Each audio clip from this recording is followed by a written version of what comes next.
Il contratto collettivo nazionale di lavoro, a mio modo di vedere, deve avere il coraggio di affrontare il problema degli stipendi, che devono essere diversificati in maniera significativa per persone che lavorano in determinati ambienti che oggi non sono considerati appetibili.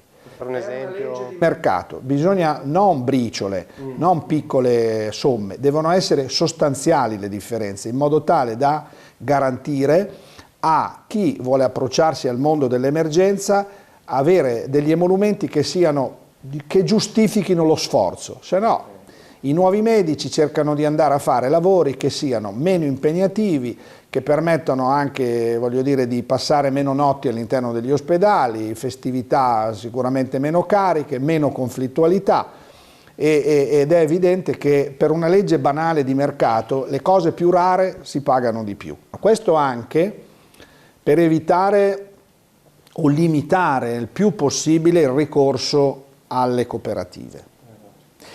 Perché il ricorso alle cooperative, io non ho nulla da dire contro i professionisti delle cooperative che sono medici come gli altri, ma ritengo che la cooperativa sia completamente deconnessa dal tessuto sanitario della regione.